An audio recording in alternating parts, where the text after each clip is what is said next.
Nous invitons dès à présent à monter sur scène de l'Université de Fribourg, plaidant la question « Toute ambition est-elle dangereuse ?», Étienne Cotier.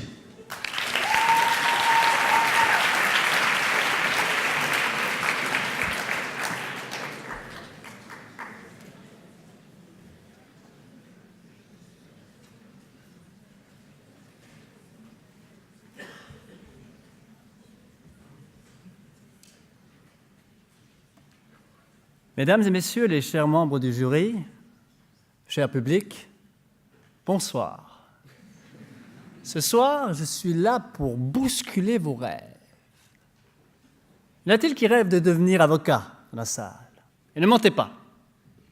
Y en a-t-il qui veulent devenir médecin ou artiste? Y en a-t-il qui donneraient tout pour prendre la place d'Alexis Favre à la tête d'Infrarouge? Eh bien, si c'est le cas, mesdames et messieurs, ce soir, la voilà. L'ambition, votre ambition, est là.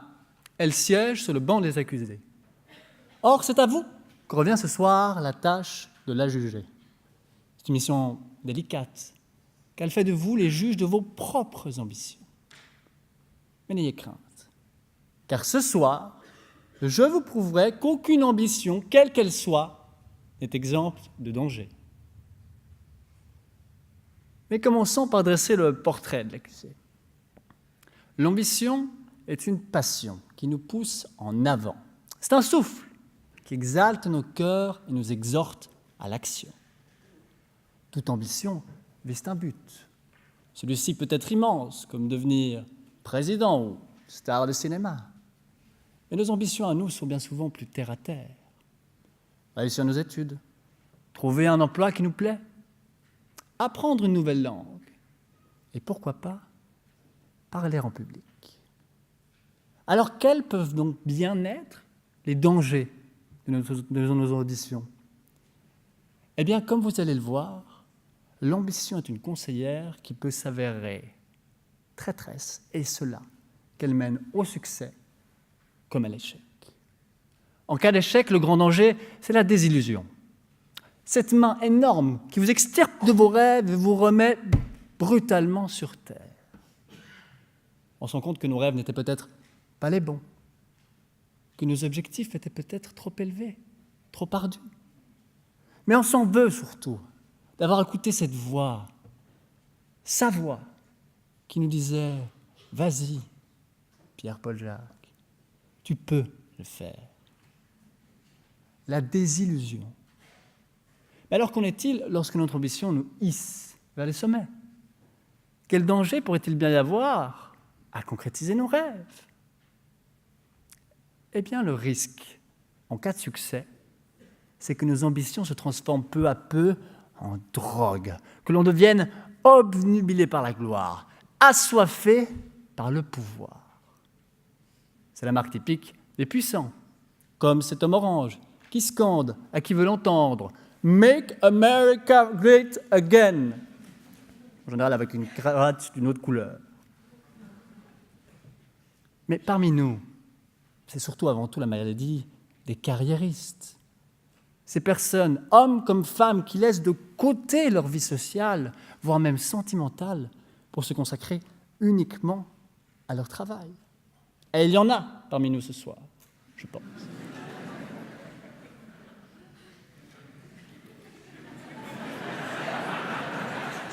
En vise personne. Vos ambitions, mesdames et messieurs, peuvent donc vous trahir comme vous rendre dépendants à leur charme. Et puis, comme si cela ne suffisait pas, elles vous exposent en plus au jugement, à la critique. Car suivre une ambition, c'est suivre une voie qui vous est propre, qui vous affirme, qui vous élève. Or, plus vous vous élèverez, et plus vous vous exposerez tantôt à la jalousie des uns et tantôt à la raillerie des autres.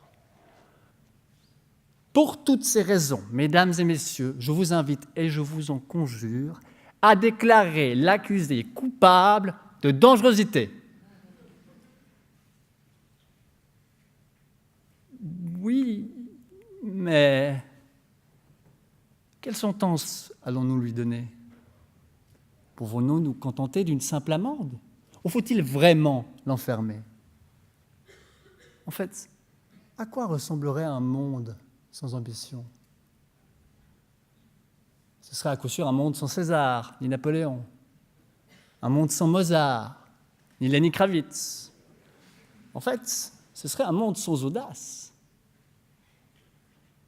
L'ambition met donc le monde en mouvement. Et ce faisant, elle nous projette en avant. Elle nous donne une chance de toucher nos rêves. Mais alors, quelles sont les ambitions qui gagnent à être suivies et quelles sont celles qui gagnent à être laissées de côté? Eh bien, c'est simple. Les ambitions qui méritent qu'on les suive sont celles que l'on fait pour nous. Pas pour les autres, pas pour la gloire, pour nous. Parce qu'on y croit, parce qu'elles nous font du bien, parce qu'au fond de nous, elles nous rendent heureuses et heureux. Ces ambitions, mesdames et messieurs, celles-là méritent d'être embrassées. Celles-là méritent qu'on court le risque. Parce qu'au final, elles restent notre meilleure chance d'accéder au bonheur. Coupable, donc, de dangerosité. Mais pour le reste, laissons-la filer. Elle est utile à vos rêves comme elle l'a été au mien ce soir. Je vous remercie.